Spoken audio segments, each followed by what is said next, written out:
1984년 4월 28일 밤 18살 소녀 한 명이 자신의 집 지하실로 끌려 들어갔습니다. 그리고 그녀는 그곳에서 24년 동안 단 한 번도 밖으로 나오지 못했습니다. 아무도 몰랐습니다. 그녀를 가둔 사람이 바로 그녀의 아버지라는 사실을. 오스트리아의 작은 마을에서 실제로 일어난 이 끔찍한 사건. 지금부터 그 진실을 밝혀드리겠습니다. 어메이징 미스터리. 지금 시작합니다. 1984년 봄, 오스트리아의 작은 마을 암슈테튼. 이곳은 인구 2,000명이 채 안 되는 조용한 시골 마을이었습니다. 푸른 언덕과 오래된 성당, 그리고 서로의 얼굴을 다 아는 평화로운 동네였습니다. 하지만 이 평화로운 마을에서 곧 상상할 수 없는 일이 벌어지게 됩니다. 하인리히 프릭슬은 마을에서 꽤 알려진 사람이었습니다. 42살의 그는 전기기술자로 일하며 가족을 부양했고 이웃들에게는 성실하고 책임감 있는 가장으로 통했습니다. 그에게는 아내 마르타와 7명의 자녀가 있었습니다. 그중 셋째 딸이 바로 18살 안나였습니다. 안나는 평범한 10대 소녀였습니다.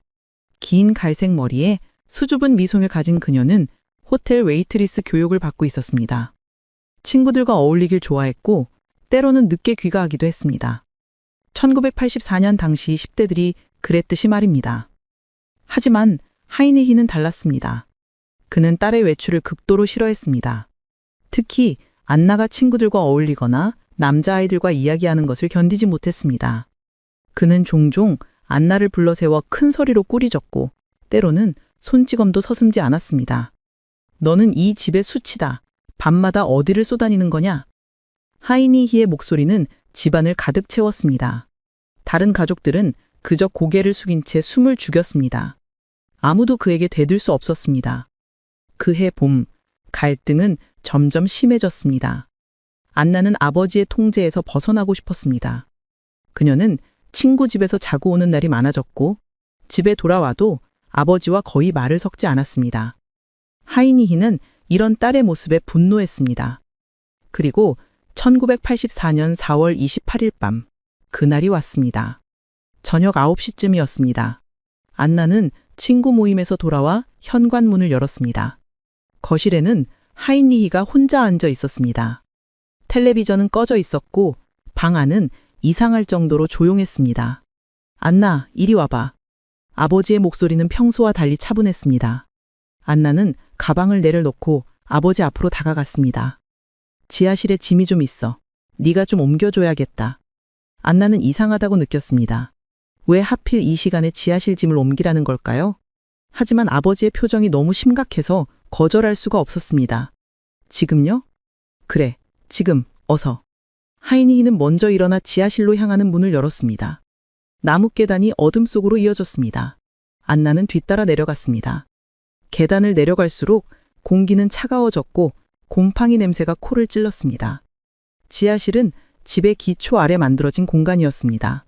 오래된 가구들과 상자들이 여기저기 쌓여 있었습니다. 하이니히는 맨 안쪽으로 걸어갔습니다.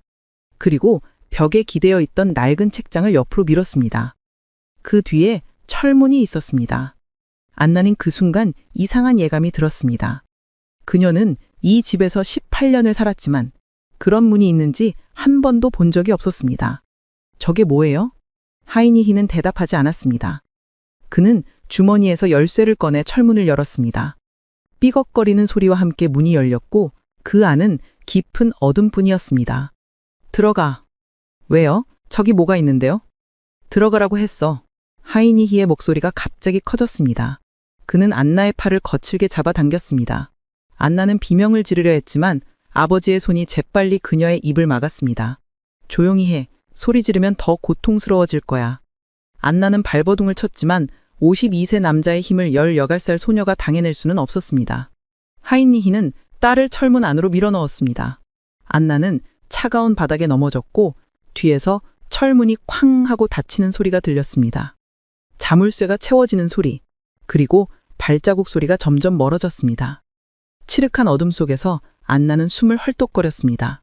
심장이 미친 듯이 뛰었습니다. 이게 무슨 일인지 왜 아버지가 자신을 이곳에 가둔 건지 이해할 수 없었습니다. 그녀는 어둠 속에서 손을 뻗었습니다. 차갑고 축축한 벽이 손에 닿았습니다. 콘크리트였습니다. 그녀는 기어서 주위를 더듬었습니다. 방은 그리 크지 않았습니다. 가로 3m, 세로 4m 정도 되는 것 같았습니다. 그리고 구석에서 무언가를 발견했습니다. 담요였습니다. 그리고 물병 하나. 그게 다였습니다. 아빠, 문 열어줘요. 제발. 안나는 철문을 두드리며 소리쳤습니다. 하지만 아무 대답이 없었습니다. 그녀는 울기 시작했고 그날 밤 그녀는 차가운 바닥에서 떨며 잠들었습니다. 다음 날 아침 위층에서는 평범한 하루가 시작되었습니다. 마르타는 아침 식사를 준비했고 다른 자녀들은 학교 갈 준비를 했습니다. 안나는 어디 갔어요? 막내 아들이 물었습니다. 안나는 떠났어. 하이니히가 신문을 보며 담담하게 말했습니다. 어디로요? 종교단체에 들어갔어. 어젯밤에 편지를 남기고 갔더구나. 마르타는 믿을 수 없는 표정으로 남편을 바라보았습니다. 하지만 하이니히는 확신한 찬 목소리로 말했습니다. 안나는 자기만의 길을 찾아 떠났어. 우리는 그 아이의 선택을 존중해야 한다. 그날 오후 하이니히는 마을 사람들에게도 같은 이야기를 했습니다. 카페에서, 상점에서, 성당 앞에서 그는 슬픈 표정을 지으며 말했습니다. 제 딸이 종교 공동체에 들어갔습니다. 갑자기 집을 나가버렸어요. 몇몇 이웃들은 위로의 말을 건넸습니다. 요즘 젊은이들은 그래요. 금방 돌아올 겁니다. 기도하고 있겠습니다. 안나가 무사하길. 하이니히는 고개를 끄덕이며 눈물까지 흘렸습니다. 완벽한 연기였습니다. 그 시각 지하 8m 아래 철문 안에서 안나는 두 번째 날을 맞이하고 있었습니다. 그녀는 며칠만 참으면 아버지가 풀어줄 거라고 생각했습니다. 이건 그저 벌칙이라고, 교훈을 주려는 거라고 스스로를 다독였습니다. 하지만 철문은 열리지 않았고 안나는 아직 몰랐습니다. 이 어둠이 24년 동안 계속될 거라는 사실을. 처음 며칠 동안 안나는 계속 울었습니다. 철문을 두드리고 소리치고 애원했습니다. 하지만 아무도 대답하지 않았습니다. 지하 8m 아래의 이 방은 완벽하게 방음이 되어 있었습니다. 위층에서는 그녀의 비명소리가 단 한마디도 들리지 않았습니다. 사흘째 되던 날 철문이 열렸습니다. 안나는 눈이 부셔서 손으로 얼굴을 가렸습니다. 어둠에 적응된 눈에 갑자기 들어온 불빛이 마치 칼처럼 아팠습니다. 하인리히가 계단을 내려왔습니다. 손에는 음식과 물이 담긴 쟁반을 들고 있었습니다. 그는 쟁반을 바닥에 내려놓고 딸을 내려다봤습니다. 이제 정신 차렸니? 안나는 아버지의 다리를 붙잡으며 울먹였습니다. 제발 나가게 해주세요. 제가 잘못했어요. 다시는 늦게 안 들어올게요. 하인리히는 딸의 손을 차갑게 뿌리쳤습니다. 넌 이 집안의 수치였어. 밤마다 남자애들이랑 어울리고 술 마시고. 이제 그런 생활은 끝이야. 전 그런 거 안 했어요. 그냥 친구들이랑 입 닥쳐! 하인리히의 목소리가 지하실에 울렸습니다. 안나는 움찔하며 입을 다물었습니다. 넌 반성할 때까지 여기 있을 거야. 내가 널 올바른 사람으로 만들어줄 거야. 그리고 그는 다시 철문을 닫았습니다. 자물쇠 소리가 울렸고 다시 어둠뿐이었습니다. 안나는 그제야 깨달았습니다. 이건 단순한 벌이 아니라는 것을. 아버지는 정말로 자신을 여기 가두려는 거라는 것을. 일주일이 지나자 안나는 이 공간을 파악하기 시작했습니다. 어둠 속에서도 손끝으로 느껴지는 모든 것을 기억했습니다. 벽의 거친 표면, 바닥의 차가운 콘크리트, 구석에 놓인 플라스틱 양동이, 그것이 그녀의 화장실이었습니다. 하인리히는 이틀에 한 번씩 철문을 열고 음식을 가져왔습니다. 빵, 치즈, 물, 가끔 사과나 소세지도 있었습니다. 그리고 양동이를 비워주고 새 담요를 던져주고 다시 문을 닫았습니다. 대화는 거의 없었습니다. 하인리히는 필요한 말만 했습니다. 먹어. 조용히 해. 더러워. 안나는 점점 시간 감각을 잃어갔습니다. 밤인지 낮인지 알 수 없었습니다. 몇 시간이 지났는지 며칠이 지났는지도 모호해졌습니다. 그녀는 손톱으로 벽에 금을 그으며 날짜를 세려고 했지만 언제부터 세야 할지조차 확실하지 않았습니다. 한 달쯤 지났을 때 안나는 이상한 것을 발견했습니다. 방 천장 구석에 작은 전구가 달려 있었던 것입니다. 그리고 벽에는 스위치가 있었습니다. 그녀는 스위치를 올렸습니다. 희미한 불빛이 방 안을 밝혔습니다. 안나는 처음으로 자신이 갇힌 공간을 제대로 볼 수 있었습니다. 콘크리트 벽, 낮은 천장, 그리고 구석에는 낡은 침대 하나가 있었습니다. 침대 옆에는 작은 선반도 보였습니다. 그리고 벽 한쪽에는 수도꼭지와 작은 세면대가 설치되어 있었습니다. 이 모든 것이 미리 준비되어 있었습니다. 하인리히는 이 방을 이미 오래전부터 만들어 뒀던 것입니다. 이건 충동적인 범죄가 아니었습니다. 계획된 감금이었습니다. 안나의 등골이 오싹해졌습니다. 아버지는 언제부터 이 계획을 세운 걸까요? 몇 달? 아니면 몇 년? 그날 밤 철문이 다시 열렸습니다. 하인드히가 내려왔습니다. 하지만 이번엔 음식이 아니었습니다. 그는 딸을 바라봤습니다. 안나는 본능적으로 뒤로 물러났습니다. 침대 구석으로 몸을 웅크렸습니다. 아빠, 왜 그래요? 하인리히는 아무 말 없이 다가왔습니다. 그리고 그날 밤 안나의 악몽은 새로운 국면을 마주했습니다. 그녀는 단순히 감금된 것이 아니었습니다. 그녀는 아버지의 완전한 통제 아래 놓인 것이었습니다. 그 후로 하인리히는 매주 몇 번씩 밤에 내려왔습니다. 안나는 그의 발걸음 소리만 들어도 온몸이 얼어붙었습니다. 계단을 내려오는 발소리, 열쇠 구멍에 꽂히는 소리, 철문이 열리는 소리. 그녀는 저항해 봤습니다. 처음에는 발버둥치고 소리치고 물어뜯기도 했습니다. 하지만 하인리히는 그보다 훨씬 강했습니다. 그리고 저항하면 음식을 주지 않았습니다. 며칠씩 굶기는 벌을 주었습니다. 안나는 점점 포기하기 시작했습니다. 살아남기 위해서는 순종해야 한다는 것을 배웠습니다. 그녀는 혼자 울었습니다. 아무도 듣지 못하는 곳에서. 석 달이 지났을 때 안나는 자신의 몸에서 이상한 변화를 느꼈습니다. 메스꺼움, 어지러움, 그리고 생리가 멈췄습니다. 그녀는 알았습니다. 임신한 것입니다. 처음에는 믿고 싶지 않았습니다. 18살 소녀가 아버지의 아이를 가진다는 것. 이건 상상할 수 없는 일이었습니다. 하지만 배는 점점 불러왔고 부정할 수 없게 되었습니다. 안나는 하인리히에게 말했습니다. 저 아기가 생긴 것 같아요. 하인리히는 잠시 침묵했습니다. 그러더니 고개를 끄덕였습니다. 그래, 너가 여기서 아기를 낳을 거야. 병원은요? 의사는요? 필요 없어. 안나는 절망했습니다. 그녀는 이 어두운 지하실에서 아무 도움도 없이 아기를 낳아야 한다는 것을 깨달았습니다. 하인디히는 며칠 후 담요와 소독약, 그리고 낡은 의학책을 가져왔습니다. 그게 전부였습니다. 정부각 85년 봄, 안나는 진통을 느끼기 시작했습니다. 처음에는 약한 통증이었지만 점점 강해졌습니다. 그녀는 혼자 이 고통을 견뎌야 했습니다. 16시간의 진통 끝에 그녀는 아기를 낳았습니다. 딸이었습니다. 안나는 핏두성이 가벤 채 아기를 안았습니다. 작은 생명이 그녀의 품에서 울고 있었습니다. 그 순간 이상한 감정이 밀려왔습니다.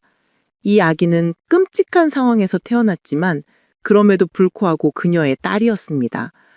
안나는 아기를 꽉 껴안으며 울었습니다. 미안해. 정말 미안해. 네가 이런 곳에서 태어나게 해서. 하인리히는 다음날 내려와 아기를 봤습니다. 그는 아무 말 없이 고개를 끄덕이고 위층으로 올라갔습니다. 그리고 며칠 후 분유와 기저귀를 가져왔습니다. 안나는 이제 혼자가 아니었습니다. 그녀에게는 지켜야 할 생명이 있었습니다. 그리고 이 아기 때문에 그녀는 살아야만 했습니다. 위층에서는 여전히 평범한 일상이 흘러갔습니다. 마르타는 아직도 안나를 기다리고 있었습니다. 가끔 식탁에 안나의 자리를 비워두며 기도했습니다. 우리 딸을 무사히 돌아오게 해주세요. 하인리히는 고개를 숙이며 함께 기도하는 척 했습니다. 하지만 그의 주머니에는 지하실 열쇠가 차갑게 자리하고 있었습니다. 그리고 지하 8미터 아래에서는 안나가 신생아를 품에 안고 자장가를 불렀습니다. 그녀의 목소리는 떨렸지만 멈추지 않았습니다. 이 아기만큼은 행복하게 해주고 싶었습니다. 비록 햇볕 한 줌 들어오지 않는 이 어둠 속에서라도. 아기가 태어나고 몇 달이 지났습니다. 안나는 이제 어머니가 되었습니다. 좁은 지하실에서 기저귀를 갈고 분유를 먹이고 아기를 재우는 일상이 반복되었습니다. 하지만 이 모든 것이 햇빛 한 줌 들지 않는 어둠 속에서 이루어졌습니다. 어느 날 저녁, 하인리티가 평소와 다른 것을 들고 내려왔습니다. 종이와 펜이었습니다. 그는 그것들을 안나 앞에 놓으며 말했습니다. 편지를 써. 무슨 편지요? 네 엄마한테 네가 잘 지내고 있다고 써. 안나는 펜에 바라봤습니다. 1년 넘게 글을 써본 적이 없었습니다. 손가락이 떨렸습니다. 뭐라고 써야 해요? 네가 종교 공동체에서 행복하게 지내고 있다고, 걱정하지 말라고. 그렇게 써. 안나는 아버지를 올려다봤습니다. 그의 눈빛은 차갑고 단호했습니다. 거부할 수 없다는 것을 알았습니다. 그녀는 떨리는 손으로 펜을 들었습니다. 그리고 쓰기 시작했습니다. 엄마, 저는 잘 지내고 있어요. 여기는 평화로운 곳이고. 하이니티는 그녀의 어깨 너머로 그를 지켜봤습니다. 그리고 중간중간 수정을 지시했습니다. 거기에 신앙에 대해서도 써. 네가 신을 찾았다고. 안나는 거짓말을 써내려갔습니다. 한 글자 한 글자가 고통스러웠습니다. 하지만 멈출 수 없었습니다. 하인리티가 지켜보고 있었으니까요. 편지를 다 쓰고 나자 하인리티는 그것을 집어들었습니다. 천천히 읽어보더니 고개를 끄덕였습니다. 좋아, 이제 서명해. 안나는 자신의 이름을 썼습니다. 그 순간 그녀는 자신이 세상을 향해 거짓말을 하고 있다는 것을 깨달았습니다. 이 편지를 읽는 엄마는 안심할 것입니다. 하지만 진실은 지하 8미터 아래 어둠 속에 갇혀 있었습니다. 며칠 후 위층에서 마르타는 우편함에서 편지 한 통을 발견했습니다. 발신인은 안나였습니다. 그녀는 손이 떨려서 봉투를 제대로 뜯지도 못했습니다. 거실로 뛰어가 편지를 펼쳤습니다. 여보, 안나한테 편지가 왔어요. 하이니티는 신문을 내려놓고 아내에게 다가갔습니다. 마르타는 울먹이며 편지를 읽었습니다. 우리 딸이 잘 지내고 있대요. 신을 찾았대요. 평화롭게 지내고 있대요.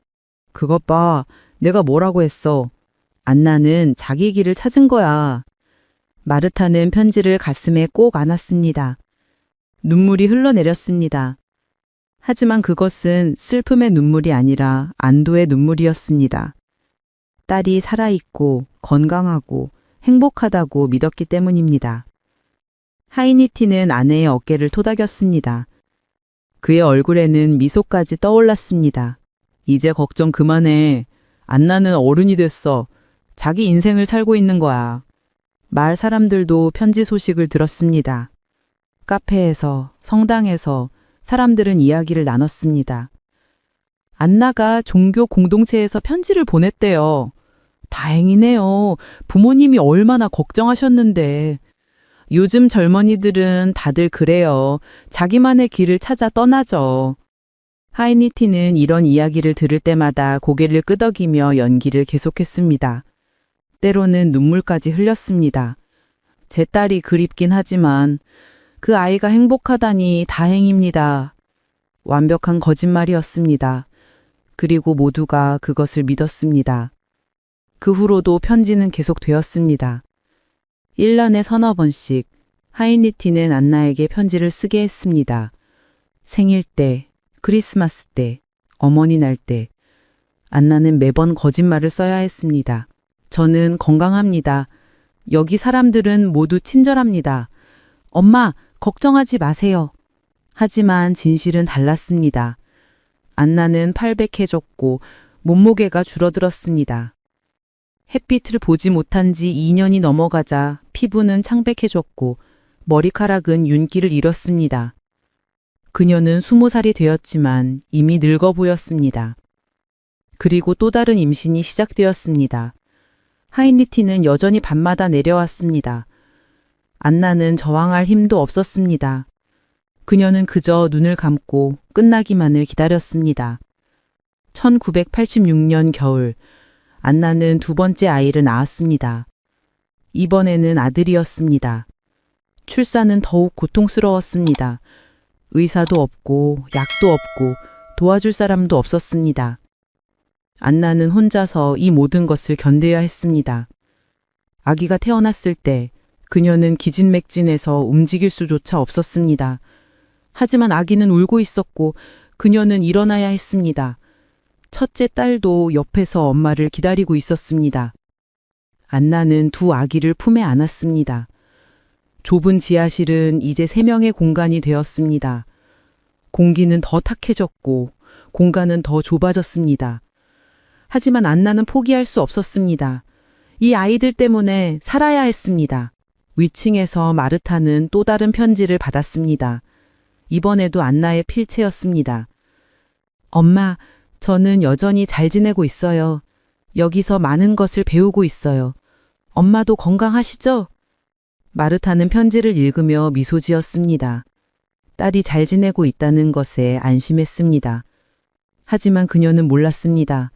그 편지를 쓴 딸이 바로 자기 집 지하 8m 아래에 있다는 것을, 그리고 이미 2명의 손자를 낳았다는 것을. 하이니티는 거실 소파에 앉아 텔레비전을 보고 있었습니다. 1986년 크리스마스였습니다. 집안은 따뜻했고 크리스마스 트리에는 조명이 반짝거렸습니다. 가족들은 함께 저녁 식사를 하며 웃었습니다. 그리고 그 바로 아래 지하실에서는 안나가 두 아이를 재우고 있었습니다. 크리스마스 캐롤도 트리도 선물도 없었습니다. 그저 어둠과 침묵뿐이었습니다. 안나는 아이들을 보며 속삭였습니다. 언젠가는 우리도 저 위로 올라갈 수 있을 거야. 언젠가는. 하지만 그녀도 알았습니다. 그날이 올지 안 올지, 아니 정말로 올 수나 있을지. 편지는 계속 세상을 속였고 그녀의 존재는 점점 더 깊은 어둠 속으로 묻혀갔습니다. 세월이 흘렀습니다. 1년이 지나고 2년이 지나고 5년이 지났습니다. 지하실에서 시간은 의미가 없었습니다.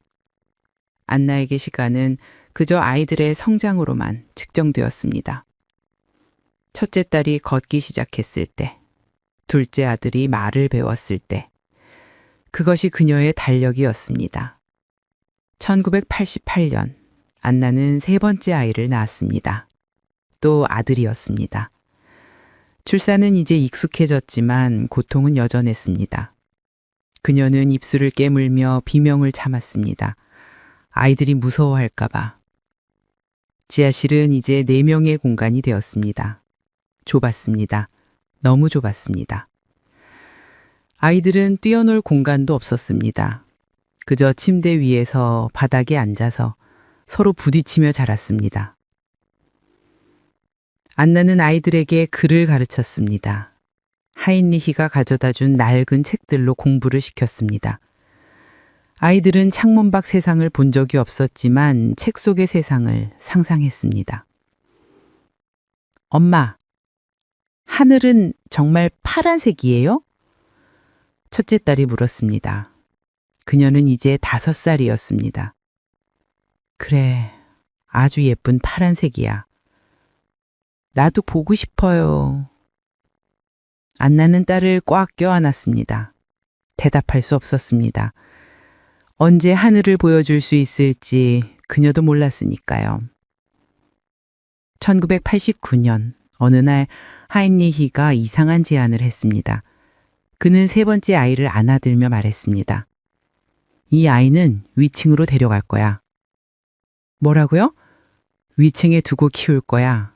네 엄마한테 입양한 아이라고 할 거야. 안나는 믿을 수 없었습니다. 아버지가 자기 친손자를, 그러니까 자기 아들이자 손자인 아이를 입양하라고 속이겠다는 겁니까? 안 돼요. 제 아이를 데려가지 마세요.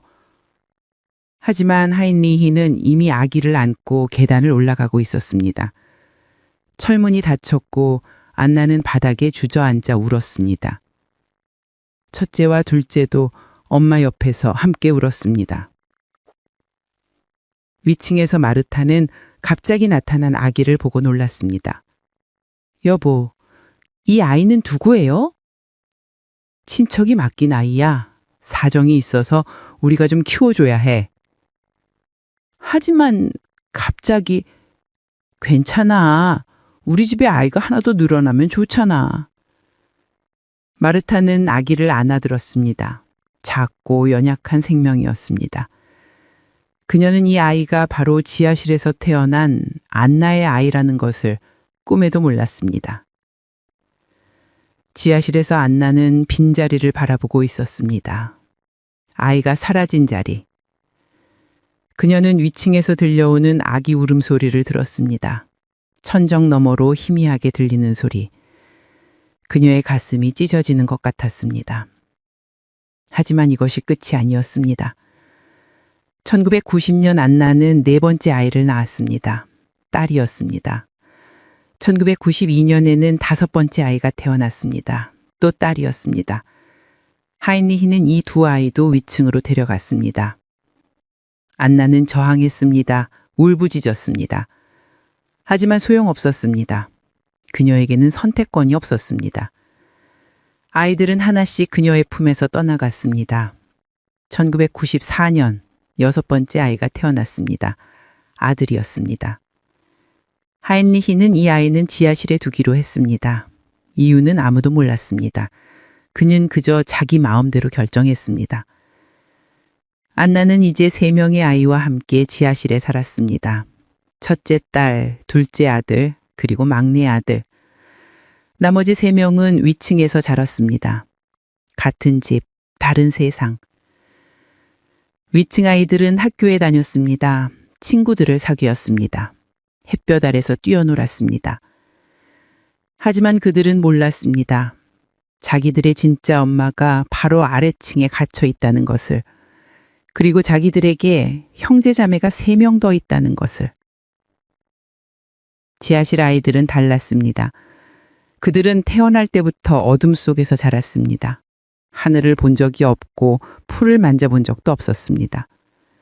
그들의 세상은 가로 3m, 세로 4m가 전부였습니다. 첫째 딸은 이제 10살이 되었습니다. 그녀는 창백하고 말랐습니다. 햇볕을 보지 못해 비타민 D가 부족했고 제대로 된 영양을 섭취하지 못해 발육이 더뎠습니다. 하지만 그녀는 엄마를 도왔습니다. 동생들을 돌보고 청소를 하고 요리를 도왔습니다.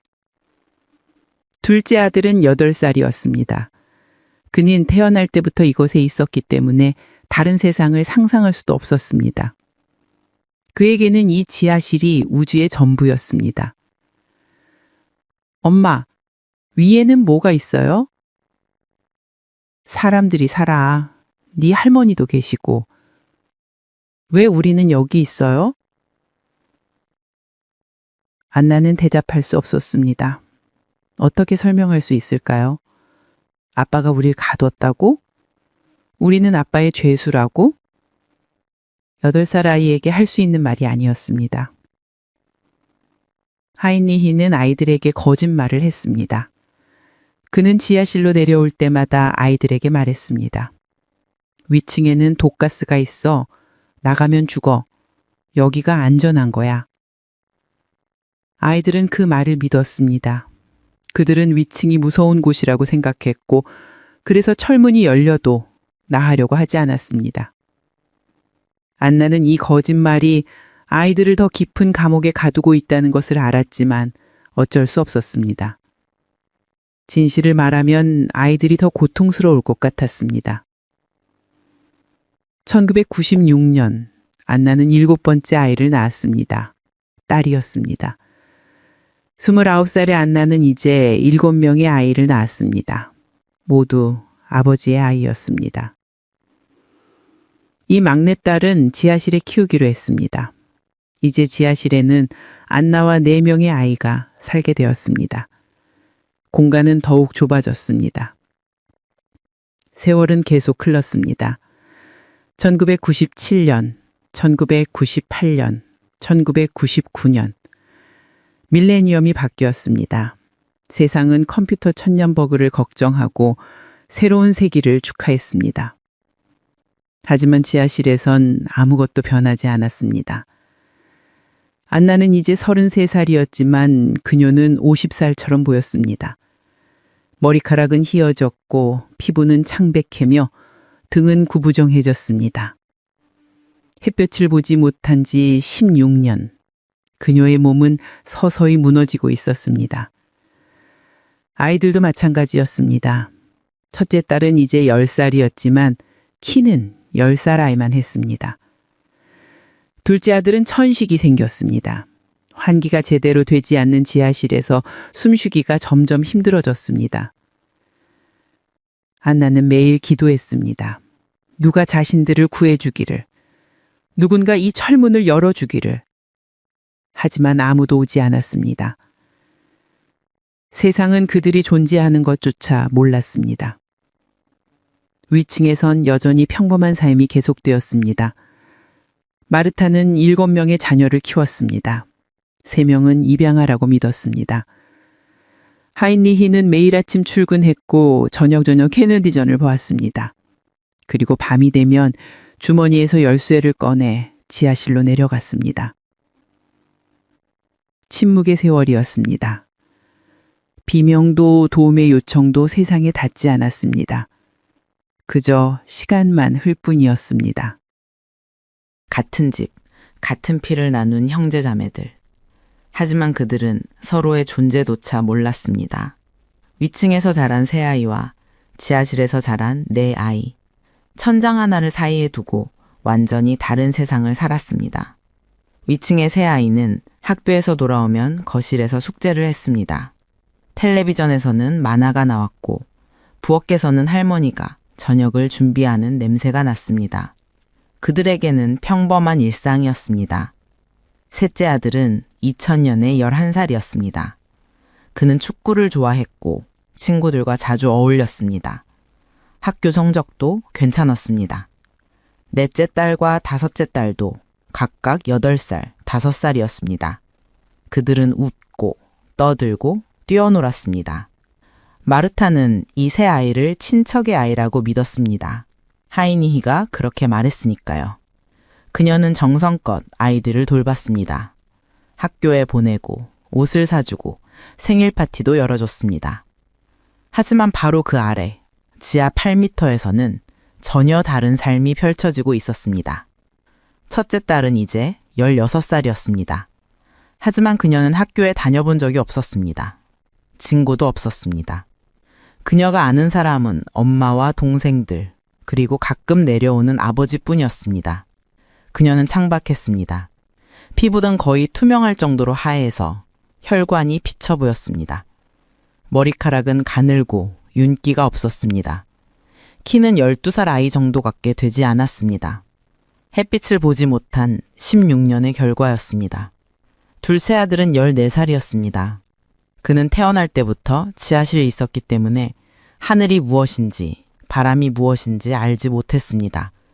그는 책에서 본 것들을 상상할 뿐이었습니다. 엄마, 나무는 정말 저렇게 생겼어요? 그는 낡은 백과사전의 그림을 가리키며 물었습니다. 그래, 정말 크고 아름다워. 만져보고 싶어요. 안나는 아들을 안아주었습니다.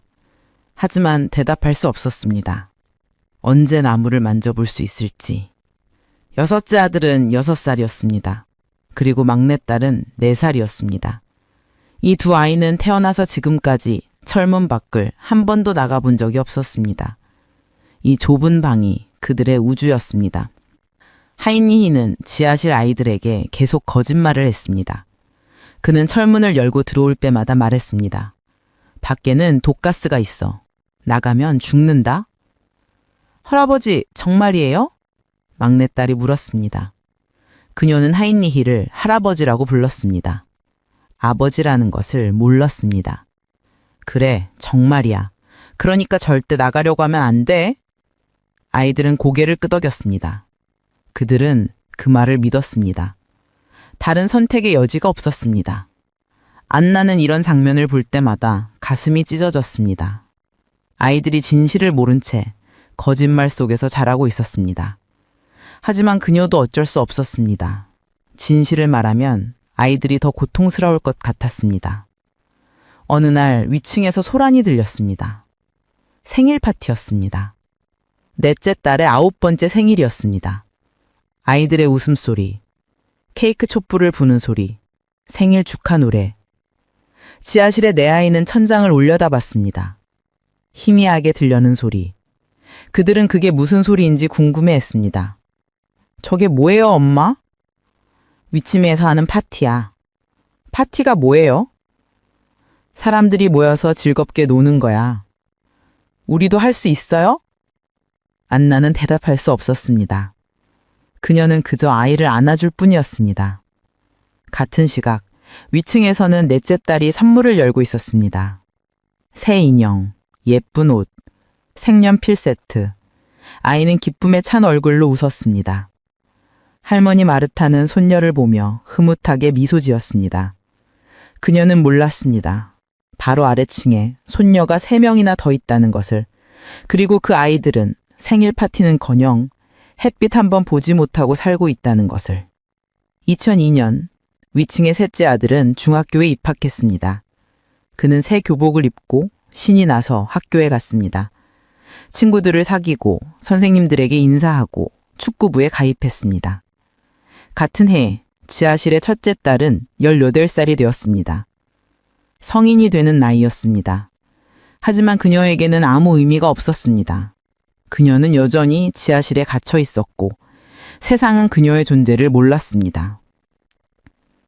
하인리히는 이제 66살이었습니다. 하지만 그는 여전히 지하실로 내려왔습니다. 여전히 안나를 통제했고 아이들을 겹주었습니다. 24년 동안 그의 범죄는 계속됐습니다. 어느 날 저녁, 둘째 아들이 안나에게 물었습니다. 엄마, 우리는 언제쯤 밖에 나갈 수 있어요? 글쎄, 할아버지가 안전하다고 하면... 독가스가 사라지면요? 안나는 고개를 끄덕였습니다. 거짓말이었습니다. 독가스 같은 건 없었습니다. 하지만 아들에게 진실을 말할 수 없었습니다. 근데 엄마, 할아버지는 왜 괜찮아요? 할아버지는 위층에 있잖아요. 안나는 잠시 말문이 막혔습니다. 아들이 날카로운 질문을 한 것입니다. 14살 소녀는 이미 뭔가 이상하다는 것을 느끼기 시작했습니다. 할아버지는 특별한 약을 먹어서 그래. 우리는 왜 그 약을 안 먹어요? 그건 어른만 먹을 수 있는 거야. 아들은 더 이상 묻지 않았습니다. 하지만 그의 눈빛은 의심이 담겨 있었습니다.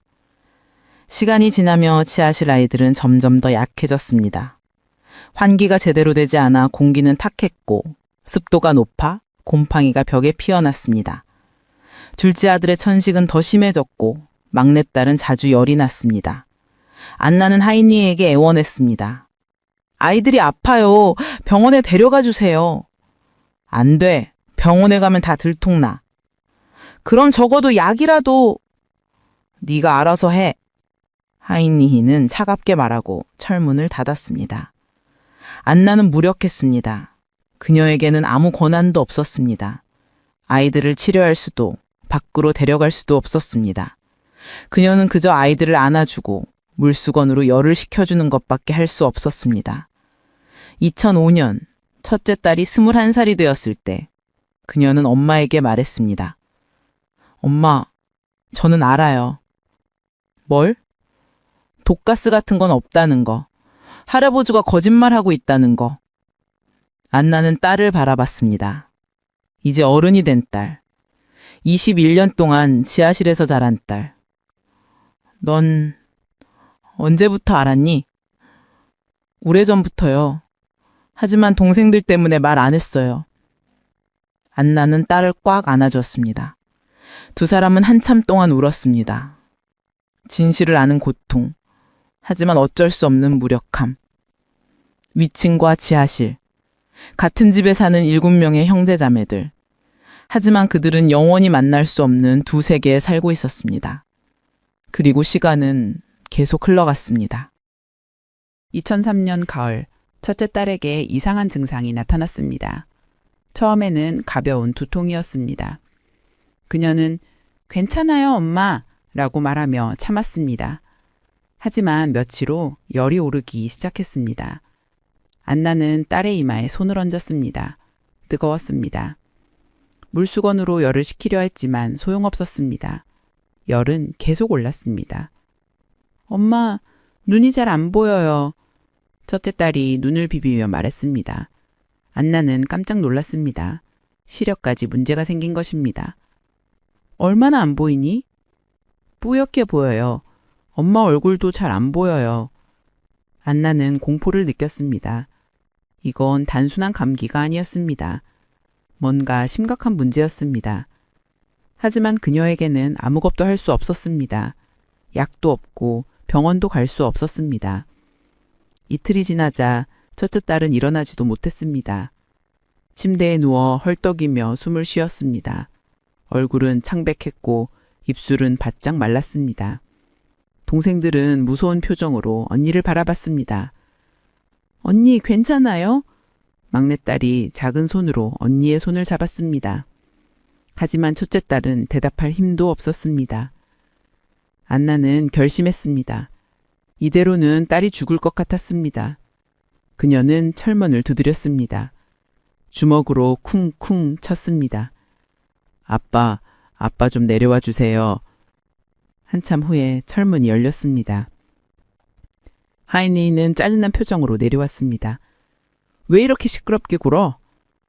애가 죽어가요. 병원에 데려가야 해요. 안나는 하이니히의 다리를 붙잡았습니다. 19년 동안 감금당하면서도 이렇게까지 애원한 적은 없었습니다. 하지만 지금은 달랐습니다. 딸의 생명이 걸린 문제였습니다. 제발요, 아빠.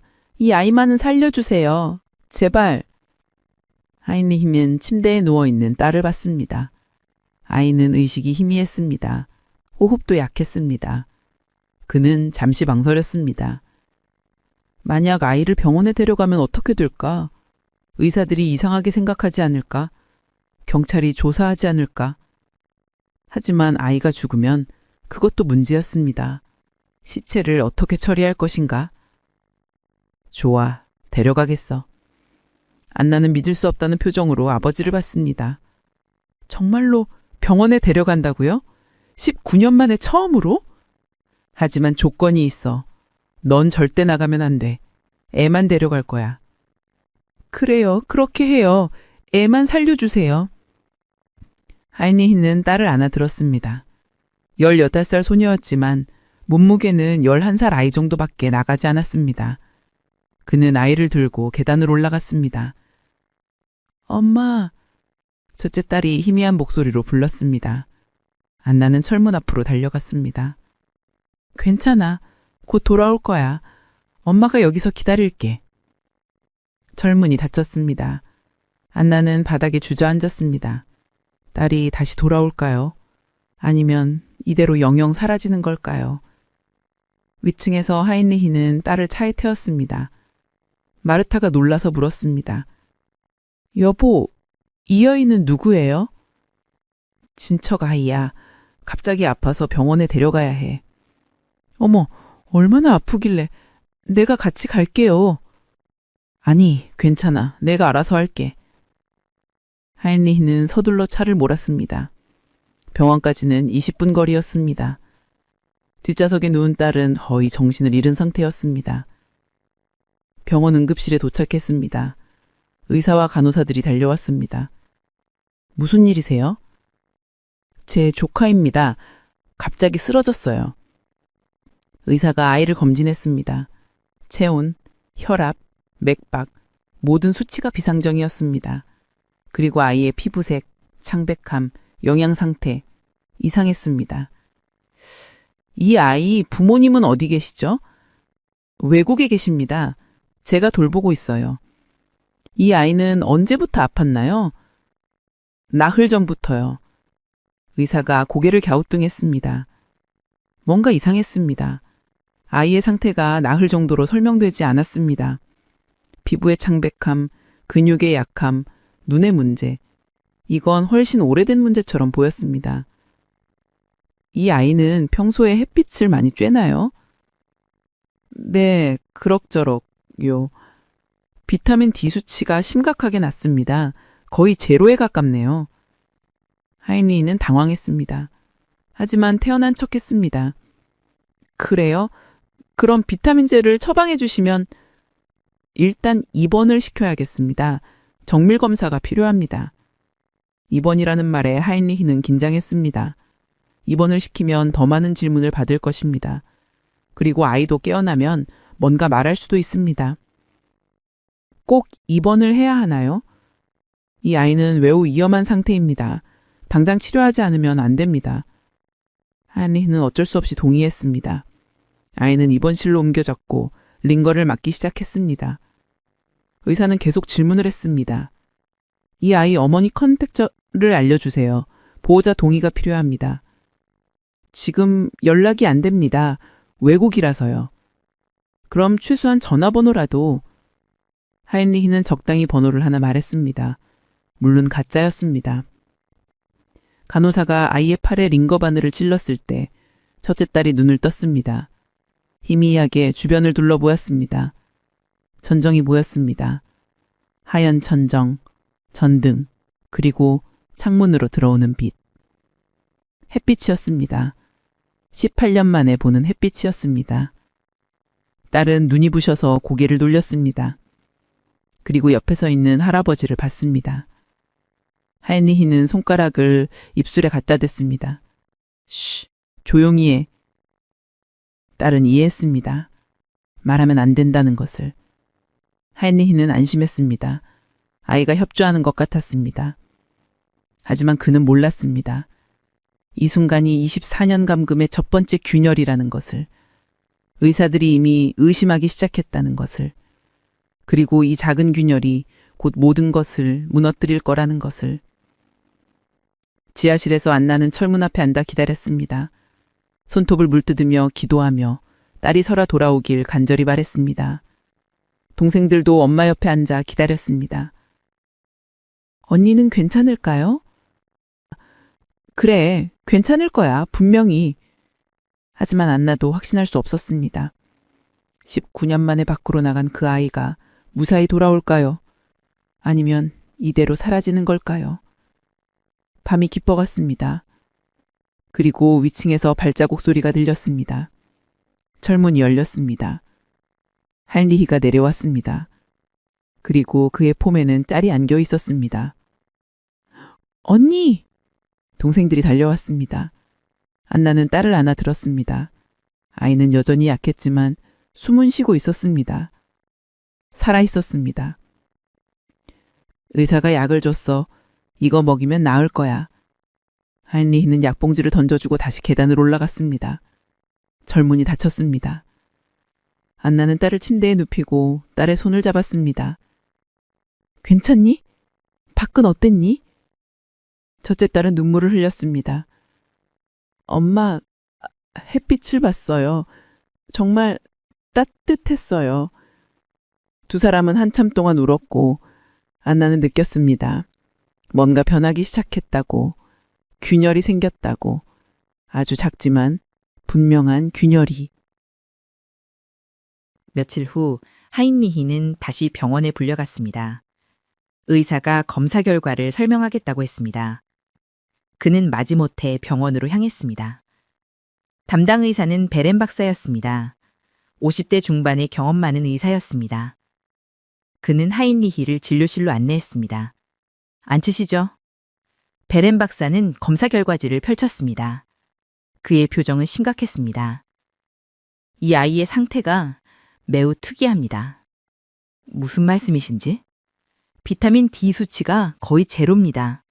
이 정도면 몇 년 동안 햇빛을 전혀 보지 못한 수준입니다. 하인리히는 침착하게 대답했습니다. 아이가 워낙 집에만 있어서요. 밖에 나가는 걸 싫어합니다. 그게 전부가 아닙니다. 근육 발달도 비정상적으로 더딥니다. 18살인데 12살 수준입니다. 체질이 약한가 봅니다. 베렌 박사는 안경을 벗고 하인리히를 똑바로 바라봤습니다. 프릭슬 씨, 솔직히 말씀해 주십시오. 이 아이에게 무슨 일이 있었습니까? 무슨 일이라뇨? 그냥 아파서 데려온 겁니다.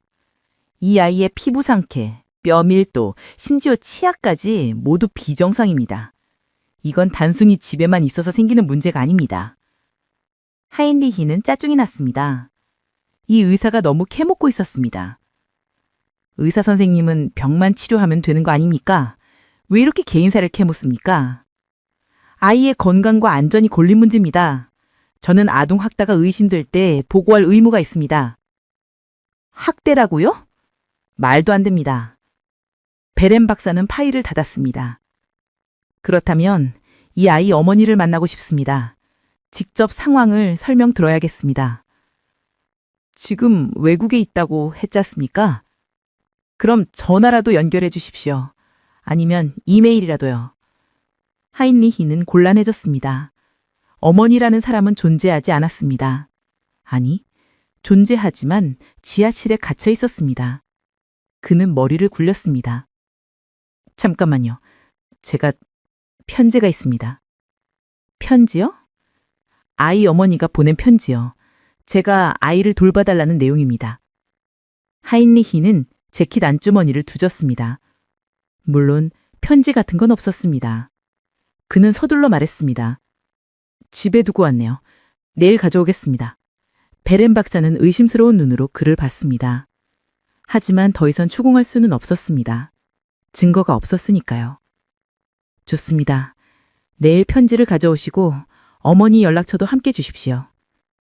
알겠습니다. 하인리히는 서둘러 진료실을 나왔습니다.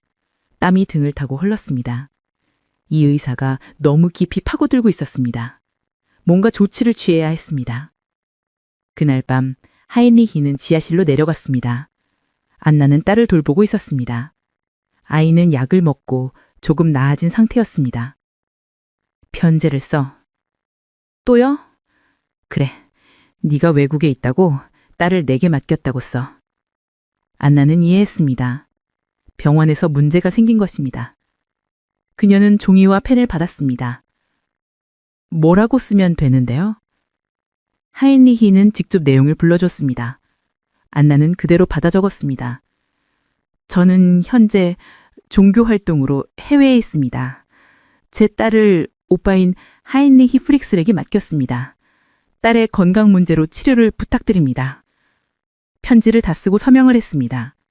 하인리히는 그것을 집어들고 위층으로 올라갔습니다. 다음 날 그는 편지를 들고 병원에 갔습니다. 베렌 박사에게 내밀었습니다. 여기 있습니다. 제 여동생이 보낸 편지입니다. 베렌 박사는 편지를 읽었습니다. 그리고 안나의 서명을 유심히 봤습니다. 이 편지는 언제 받은 겁니까? 몇 달 전입니다. 우표가 없네요. 어떻게 받은 겁니까? 하인리히는 잠시 당황했습니다. 하지만 빨리 대답했습니다. 이메일로 받은 걸 제가 프린트한 겁니다. 그럼 원본 이메일을 부여주실 수 있습니까? 컴퓨터가 고장나서 지금은 안 됩니다. 베렌 박사는 한숨을 쉬었습니다. 이 남자는 계속 변명만 늘어놓고 있었습니다. 뭔가 숨기고 있다는 것이 분명했습니다. 하지만 확실한 증거가 없었습니다. 알겠습니다.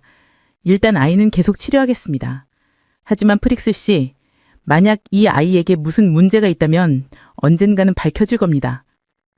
그것은 경고였습니다. 하인리히는 고개를 끄덕이고 병원을 나왔습니다.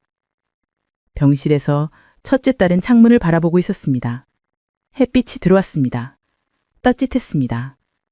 아름다웠습니다. 18년 동안 본 적이 없는 빛이었습니다. 간호사가 들어왔습니다. 기분이 좀 어때요?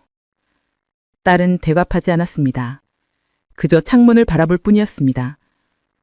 부모님이 보고 싶지 않아요? 딸은 고개를 돌렸습니다. 부모님? 아버지는 자신을 가둔 사람이고 어머니는 지금 지하실에 갇혀 있습니다. 뭐라고 대답해야 할까요? 잘 모르겠어요. 간호사는 이상하다는 표정을 지었습니다. 하지만 더 이상 묻지 않았습니다. 일주일 후 첫째 딸은 퇴원했습니다. 하인리히가 데려고 왔습니다. 딸은 차에 타면서 병원을 뒤돌아봤습니다. 햇빛, 사람들, 자유, 모든 것이 사라지고 있었습니다. 집으로 돌아왔습니다. 하인리히는 땅을 데리고 지하실로 내려갔습니다. 철문이 열렸고 익숙한 어둠이 그녀를 맞이했습니다. 언니! 동생들이 달려왔습니다. 안나도 딸을 끌어안았습니다. 무사히 돌아왔구나. 첫째 딸은 엄마 품에 안겨 울었습니다. 일주일 동안 본 세상, 그 짧은 자유, 그리고 다시 돌아온 감옥. 하지만 그녀는 알았습니다. 세상이 자신을 봤다는 것을, 의사다 의심하고 있다는 것을, 언젠가 어쩌면 곧 이 철문이 영원히 열릴지도 모른다는 것을. 그날 밤 베렌 박사는 사무실에 앉아 생각했습니다. 프릭슬의 딸. 뭔가 이상했습니다. 아주 심각하게 이상했습니다. 그는 메모를 했습니다. 추가 조사 필요. 아동 보호기관 연락 고려. 하지만 그는 몰랐습니다. 이 사건이 얼마나 거대한 비극인지, 그리고 진실이 밝혀지기까지 아직 몇 년이 더 걸릴지. 2008년 4월 첫째 딸의 병원 방문 이후 5년이 흘렀습니다. 하인리히는 다시는 아이들을 밖으로 내보내지 않았습니다. 너무 위험했습니다. 의사가 의심했고 질문이 너무 많았습니다. 지하실의 일상은 계속되었습니다. 안나는 이제 41살이었지만 60살처럼 보였습니다. 24년의 감금이 그녀를 늙게 만들었습니다. 첫째 딸은 23살, 둘째 아들은 21살이 되었습니다. 하지만 그들은 여전히 철문 밖을 나가지 못했습니다. 하인리히가 몇 년 전 낡은 텔레비전을 지하실에 설치했습니다. 아이들이 너무 시끄럽게 불어서 조용히 시키려고 가져온 것이었습니다. TV는 오래되고 화질도 나빴지만 지하실 아이들에게는 세상을 보는 유일한 창이었습니다. 아이들은 매일 TV를 봤습니다. 뉴스, 드라마, 다큐멘터리. 그들은 책에서만 보던 세상을 화면으로 보았습니다. 바다, 산, 도시, 사람들. 모든 것이 신기했습니다. 엄마, 저기 사람들 진짜 많아요. 막내딸이 뉴스 화면을 가리켰습니다. 빈 시내의 거리 풍경이었습니다. 수백 명의 사람들이 걸어 다녔습니다. 그래, 세상에는 사람이 정말 많단다. 우리도 저기 갈 수 있어요? 안나는 대답할 수 없었습니다. 딸은 이제 12살이었지만 평생 이 방 밖을 나가본 적이 없었습니다. 어느 날 저녁 TV에서 뉴스가 나왔습니다. 앵커의 목소리가 지하실에 울렸습니다. 암슈테튼 지역 병원에서 특이한 환자를 찾고 있습니다. 5년 전 입원했던 18세 소녀의 어머니께서는 병원으로 연락 주시기 바랍니다. 안나는 화면을 뚫어져라 쳐다봤습니다. 암슈테튼, 바로 이 마을입니다. 5년 전, 그건 첫째 딸의 일입니다. 화면에는 베렌 박사가 나왔습니다. 우리는 당시 환자의 상태가 매우 비정상적이었다고 판단했습니다. 가족 연락을 다시 시도하고 있습니다. 뉴스는 계속되었습니다. 병원이 경찰과 협력해 조사 중이라는 내용이었습니다. 어머니를 찾고 있다고 했습니다. 안나의 심장이 뛰었습니다. 세상이 자신을 찾고 있었습니다. 5년이 지났지만 의사는 포기하지 않았습니다. 그들은 여전히 의심하고 있었습니다. 첫째 딸도 뉴스를 봤습니다. 그녀는 엄마를 돌아봤습니다. 엄마, 저 병원이에요. 제가 갔던 곳이에요. 알어, 나도 봤어. 그럼 우리가... 쉿, 조용히 해. 위층에서 발소리가 들렸습니다. 하인리히가 내려오고 있었습니다. 안나는 재빨리 TV 채널을 돌렸습니다. 드라마가 나왔습니다. 철문이 열렸습니다. 하인리히가 음식을 들고 내려왔습니다. 그는 TV를 흘끗 봤습니다. 너무 크게 틀지 마. 위에서 다 들려? 네. 하인리히는 음식을 놓고 다시 올라갔습니다. 철문이 닫혔습니다. 안나는 한참을 기다렸다가 다시 뉴스 채널로 돌렸습니다. 하지만 그 소식은 이미 끝나고 다른 뉴스가 나오고 있었습니다. 그날 밤 안나는 잠을 이룰 수 없었습니다. 뉴스 속 메시지가 머릿속에 맴돌았습니다. 어머니께서는 연락 주시기 바랍니다. 그들이 자신을 찾고 있었습니다. 24년 만에 처음으로 세상이 자신의 존재를 의심하고 있었습니다. 며칠 후 다른 뉴스가 나왔습니다. 이번에는 더 구체적이었습니다. 프릭슬 가족의 실종된 딸 안나 프릭스를 찾습니다. 1984년에 가출한 것으로 알려졌으나 최근 정황상 재수사가 필요한 것으로 보입니다. 화면에는 안나의 옛날 사진이 나왔습니다. 18살 때 찍은 학교 사진이었습니다. 젊고 건강했던 그때의 모습, 지금과는 너무 달랐습니다. 경찰은 안나 프릭슬의 행방에 대해 재수사에 착수했습니다. 안나는 숨이 막혔습니다. 경찰이 움직이고 있었습니다. 재수사. 그 말은 희망을 의미했습니다. 첫째 딸이 엄마의 손을 잡았습니다. 엄마, 이제 우리 나갈 수 있는 거예요? 모르겠어. 하지만 어쩌면... 안나는 결심했습니다. 24년을 기다렸습니다. 이제 더 이상 기다릴 수 없었습니다. 세상이 자신을 찾고 있다면 자신도 세상에 신호를 보내야 했습니다. 하지만 어떻게? 철문은 잠겨 있고 하인리히만이 열쇠를 가지고 있었습니다. 소리를 질러봤자 아무도 듣지 않았습니다. 이 지하실은 완벽한 감옥이었습니다. 그날 밤 하인리히가 내려왔습니다. 평소처럼 음식을 가져왔습니다. 안나는 그를 바라봤습니다. 이 남자, 자신의 아버지이자 자신을 24년 동안 가둔 범죄자. 아빠, 왜? 뉴스 봤어요. 사람들이 저를 찾고 있대요. 하인리히가 얼굴이 굳었습니다. 헛소리 하지 마. 병원에서 연락하고 있어요. 경찰도 움직인대요. 하인리히는 안나에게 다가왔습니다. 그의 손이 안나의 목을 움켜쥐었습니다. 입 닥쳐. 아무 말도 하지 마. 이제 끝이에요, 아빠. 꽃을 통 날 거예요. 하인리히는 안나를 밀었습니다. 그녀는 바닥에 넘어졌습니다. 아이들이 비명을 질렀습니다. 절대 아무 말도 하지 마. 알았어? 하인리히는 계단을 올라가며 소리쳤습니다. 철문이 콱 닫혔습니다. 안나는 바닥에 앉아 목을 쓸었습니다. 아팠습니다. 하지만 그녀는 미소 지었습니다. 하인리히가 두려워하고 있었습니다. 처음으로 그가 불안해하는 것을 보았습니다. 엄마, 괜찮아요? 첫째 딸이 엄마를 부추겼습니다. 괜찮아. 이제 곧 끝날 거야. 정말요? 그래. 세상이 우리를 찾고 있어. 이제 우리도 세상에 답을 해야 해. 어떻게 할 거예요, 엄마?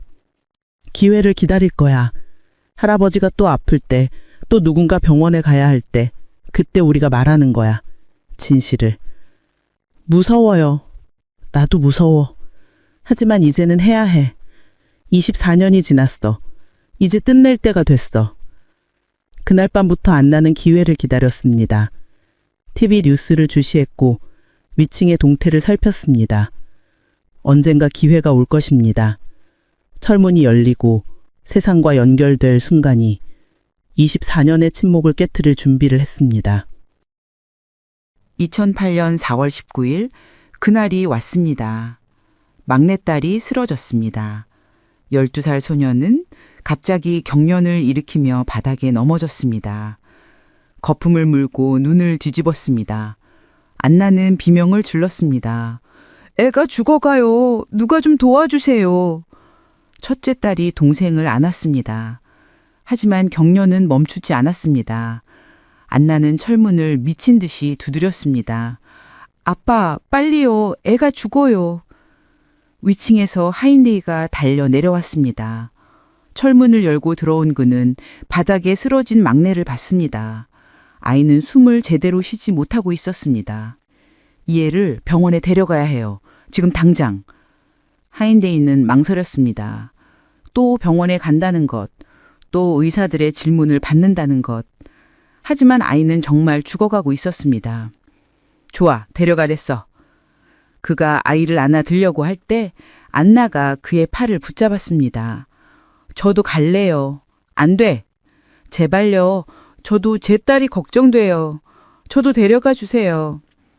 하인디는 안나를 밀쳤습니다. 하지만 안나는 포기하지 않았습니다. 아빠, 의사들이 또 물을 거예요. 어머니가 어딨냐고. 이번에는 제가 직접 가야 해요. 그래야 의심받지 않아요. 하인리는 잠시 생각했습니다. 안나의 말이 맞았습니다. 지난번에도 의사들이 계속 어머니를 찾았습니다. 이번에도 똑같을 것입니다. 그렇다면 좋아. 하지만 입 조심해. 이상한 말 한마디라도 하면 너희 모두 죽는다. 안나는 고개를 끄덕였습니다. 하인디는 막내를 안고 계단을 올라갔습니다. 안나도 뒤따랐습니다. 24년 만에 처음으로 계단을 올라갔습니다. 거실로 나왔습니다. 환했습니다. 창문으로 햇빛이 쏟아져 들어왔습니다. 안나는 눈이 부셔서 손으로 얼굴을 가렸습니다. 24년 만에 보는 햇빛이었습니다. 빨리 와! 하인데이가 소리쳤습니다. 안나는 비틀거리며 차로 향했습니다. 세상이 너무 밝았습니다. 너무 넓었습니다. 다리가 후들거렸습니다. 차에 탔습니다. 뒷좌석에 막내를 누웠습니다. 안나는 딸의 손을 잡았습니다. 차가 출발했습니다. 창밖으로 세상이 흘러갔습니다. 집들, 나무들, 사람들, 모든 것이 변해 있었습니다. 24년 전과 완전히 달랐습니다. 안나는 창문에 붙이고 세상을 봤습니다. 눈물이 흘렀습니다. 병원에 도착했습니다. 응급실로 뛰어들어갔습니다. 의사와 간호사들이 달려왔습니다. 무슨 일이세요? 제 딸이 격려를 일으켰어요. 안나가 말했습니다. 24년 만에 처음으로 다른 사람에게 하는 말이었습니다. 목소리가 떨렸습니다. 의사들이 아이를 침대에 누웠습니다. 검사가 시작되었습니다. 안나는 옆에서 지켜봤습니다. 하인리는 복도에 서서 안나를 감시했습니다. 담당 의사가 안나에게 물었습니다. 보호자시죠? 네, 저는 어머니예요. 의사는 안나를 유심히 봤습니다. 41살이라고 했지만 60살처럼 보였습니다. 피부는 창백하고 머리는 희약고 등은 굽었습니다. 언제부터 이런 증상이 있었나요? 오늘 갑자기요. 아이가 평소에 건강했나요? 안나는 대답할 수 없었습니다. 건강? 햇빛도 보지 못하고 제대로 된 음식도 먹지 못한 아이가 건강할 리 없었습니다. 글쎄요, 약한 편이에요. 의사는 검사 결과를 봤습니다. 그리고 놀란 표정을 지었습니다. 이 아이 비타민 D 수치가 거의 제로네요? 그리고 영양 상태도 심각합니다. 그게 혹시 이 아이가 햇빛을 자주 못 보나요? 안나는 입술을 깨물었습니다. 진실을 말해야 할까요? 지금 여기서? 그때 복도에서 소란이 들렸습니다. 안나는 고개를 돌렸습니다. 경찰이었습니다. 2명의 경찰관이 하인디에게 다가가고 있었습니다. 프릭스 씨, 몇 가지 여쭤볼 게 있습니다. 하인디는 당황했습니다. 무슨 일인데요? 5년 전 병원 기록에 대해서 조사 중이고요. 그리고 실종된 안나 프릭슬에 대해서도. 안나는 숨을 멎었습니다. 경찰이 왔습니다. 세상이 움직이고 있었습니다. 하인디는 안나를 돌아봤습니다. 그의 눈빛은 경고였습니다. 입 다물어, 아니면 모두 죽는다. 하지만 안나는 결심했습니다. 24년을 기다렸습니다. 이제 끝낼 때가 됐습니다. 그녀는 떨리는 다리로 복도로 걸어 나갔습니다. 경찰관들이 그녀를 봤습니다. 실례지만 부인은 누구십니까? 안나는 숨을 깊이 들이마시고 말했습니다. 저는 안나 프릭슬이에요. 1984년에 실종된 그리고 24년 동안 저 남자에게 갇혀 있었어요. 안나는 하인디를 가리켰습니다. 저 사람이 제 아버지예요. 그가 저를 지하실에 가뒀어요. 24년 동안. 경찰관들은 즉시 하인디를 잡았습니다. 하인디는 발버둥 쳤습니다. 헛소리야. 저 여자는 미쳤어. 조용히 하세요. 안나는 계속 말했습니다. 목소리는 떨렸지만 멈추지 않았습니다. 저는 18살 때 지하실에 갇혔어요. 그리고 거기서 7명의 아이를 낳았어요. 모두 저 남자의 아이예요. 병원 복도가 술렁겼습니다. 간호사들, 의사들, 환자들 모두 멈춰섰습니다. 7명 중 3명은 위층에 있고 나머지 4명은 지금도 지하실에 갇혀 있어요. 경찰관 하나가 무전기를 꺼냈습니다. 본부 긴급 상황입니다. 즉시 암스테튼 하프트거리 40번 주로 출동 요청합니다. 아동 감금 사건입니다. 안나는 바닥에 주저앉았습니다. 모든 힘이 빠졌습니다.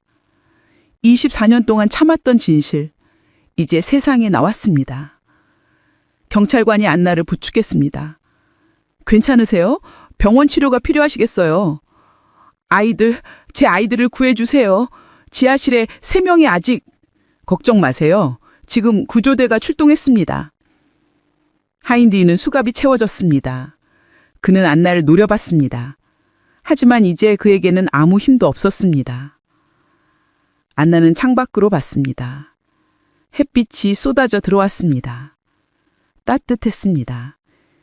자유의 빛이었습니다. 그날 저녁 경찰은 프릭슬의 집 지하실을 열었습니다.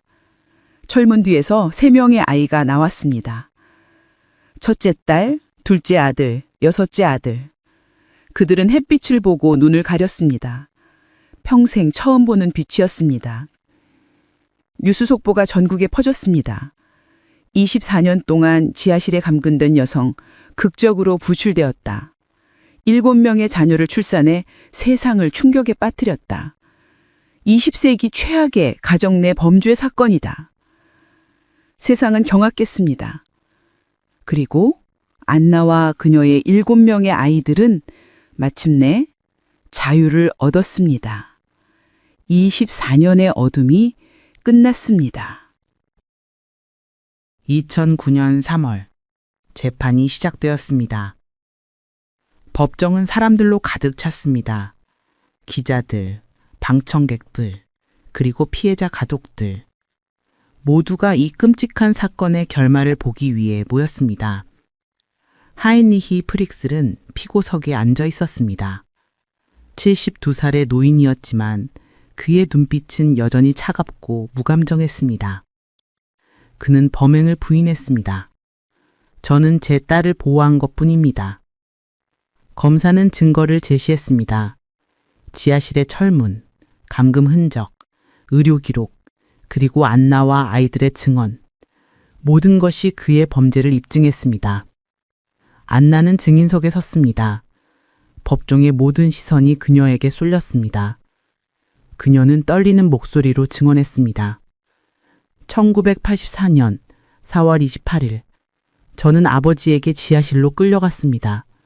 그리고 24년 동안 단 한 번도 밖으로 나오지 못했습니다. 법정은 숨죽였습니다. 저는 그곳에서 7명의 아이를 낳았습니다. 모두 혼자서요. 병원도 없이, 약도 없이 아이들은 햇빛을 보지 못하고 자랐습니다. 배심원들은 고개를 숙였습니다. 몇몇은 눈물을 닦았습니다. 재판은 3개월 동안 계속되었습니다. 증인들이 나왔고 전문가들이 증언했습니다. 심리학자는 안나와 아이들의 트라우마에 대해 설명했습니다. 의사는 그들의 신체적 피해를 증언했습니다. 2009년 6월 19일 판결이 내려졌습니다. 피고인 하인리히 프릭슬에게 종신형을 선고합니다. 가속방 없는 무기징역입니다. 법정이 술렁겼습니다. 하인리히는 무표정했습니다. 그는 끝까지 반성하지 않았습니다. 안나는 방청석에서 판결을 들었습니다. 그녀는 울지 않았습니다. 그저 고개를 끄덕였습니다. 끝났습니다. 정말로 끝났습니다. 재판이 끝난 후 안나와 7 아이들은 새로운 삶을 시작했습니다. 정부는 그들에게 새 이름을 주고 외딴 마을에 집을 제공했습니다. 언론으로부터 보호하기 위해서였습니다. 처음에는 모든 것이 낯설었습니다.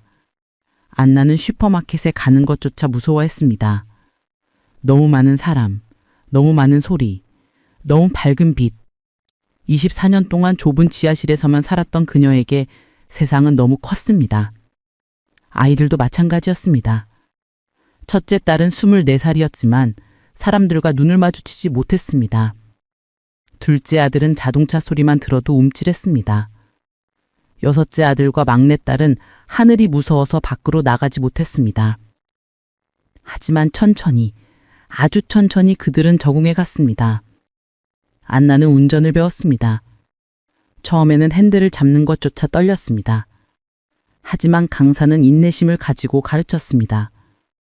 6개월 후 안나는 운전면허를 땄습니다. 처음으로 혼자 차를 몰고 마을을 돌았을 때 그녀는 울었습니다. 자유의 의미를 다시 한번 깨달았습니다. 아이들은 학교에 갔습니다. 위층에서 자란 세 아이는 이미 학교에 다녔지만 지하실에서 자란 네 아이는 처음이었습니다.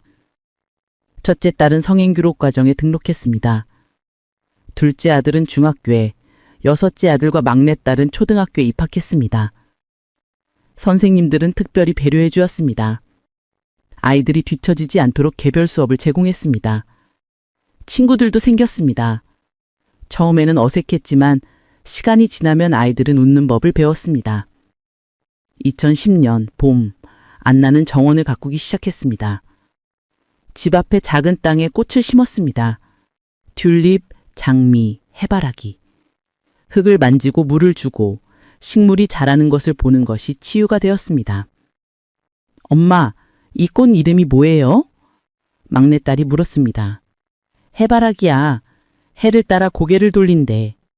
와, 신기해요. 안나는 딸을 안아주었습니다. 햇빛 아래서 함께 서 있는 이 순간이 기적 같았습니다. 7 형제 자매는 처음으로 함께 모였습니다. 위층에서 자란 세 아이와 지하실에서 자란 네 아이. 그들은 서로를 알아가는 시간을 가졌습니다. 처음에는 어색했습니다. 같은 피를 나눴지만 완전히 다른 세상에서 자랐으니까요. 하지만 시간이 지나며 그들은 진짜 가족이 되었습니다. 함께 식사하고 함께 웃고 함께 울었습니다. 그들은 서로를 지지했습니다. 안나는 심리치료를 받았습니다. 매주 상담사를 만나 이야기했습니다. 24년의 트라우마를 치유하는 것은 쉽지 않았습니다. 악몽을 꾸었고 갑자기 불안에 떨고 때로는 과거로 돌아간 듯한 착각에 빠졌습니다. 하지만 그녀는 포기하지 않았습니다. 아이들을 위해 그리고 자신을 위해 계속 나아갔습니다. 2012년 첫째 딸이 대학에 합격했습니다. 심리학과였습니다. 자신과 같은 트라우마를 겪은 사람들을 돕고 싶다고 했습니다. 안나는 입학식에 참석했습니다. 딸이 학사모를 쓴 모습을 보며 눈물을 흘렸습니다. 엄마, 울지 마세요. 깊은 눈물이야. 정말 자랑스러워. 둘째 아들은 목공을 배우기 시작했습니다. 손으로 뭔가를 만드는 것이 그에게 평화를 주었습니다. 여섯째 아들은 축구를 좋아했습니다. 막내딸은 피아노를 배웠습니다. 안나는 때때로 창문 앞에 서서 밖을 바라보았습니다. 넓은 하늘, 흔들리는 나무들, 지나가는 사람들, 이 모든 것이 여전히 신기했습니다. 그녀는 생각했습니다. 24년을 빼앗겼다. 청춘을, 자유를, 인생을. 하지만 이제 남은 인생이 있다. 그리고 7명의 아이들이 있다. 엄마, 막내딸이 불렀습니다. 학교에서 돌아온 딸이 현관에서 손을 흔들었습니다. 오늘 시험 100점 맞았어요. 안나는 미소 지었습니다. 그리고 딸에게 다가가 안아주었습니다. 잘했어. 정말 잘했어. 밤이 되었습니다. 안나는 침대에 누워 천장을 바라보았습니다. 어둠이 두렵지 않았습니다. 이제 이 어둠은 감금이 아니라 휴식이었습니다. 내일이면 다시 해가 뜰 것이고 새로운 하루가 시작될 것입니다. 창문을 열었습니다. 바람이 들어왔습니다. 시원하고 부드러운 바람. 안나는 눈을 감았습니다. 나는 어둠에서 태어났지만 이제는 그 어둠을 이겼다. 그녀는 속삭였습니다. 이제는 빛 속에서 산다. 하인리히는 교도소에서 늙어갔습니다. 그는 여전히 반성하지 않았습니다. 2013년 그는 감옥에서 세상을 떠났습니다. 아무도 장례식에 오지 않았습니다. 안나는 그의 죽음 소식을 들었습니다. 아무 감정도 느껴지지 않았습니다. 그는 이미 그녀의 인생에서 사라진 사람이었습니다. 세월이 흘렀습니다. 안나는 이제 50대였습니다. 머리는 완전히 하얗게 변했지만 얼굴에는 평화가 깃들었습니다. 아이들은 모두 성인이 되었고 자기 길을 걸었습니다. 어느 봄날 안나는 정원의 해바라기를 보고 있었습니다. 꽃들이 햇빛을 향해 고개를 들고 있었습니다. 마치 자신처럼. 24년의 어둠. 하지만 그 어둠이 빛의 소중함을 가르쳐 주었습니다. 그녀는 매일 아침 해가 뜨는 것에 감사했고 매일 밤 별을 볼 수 있다는 것에 감사했습니다. 안나는 미소 지었습니다. 그리고 창문을 열었습니다. 햇살이 쏟아져 들어왔습니다. 진짜 자유의 온기였습니다.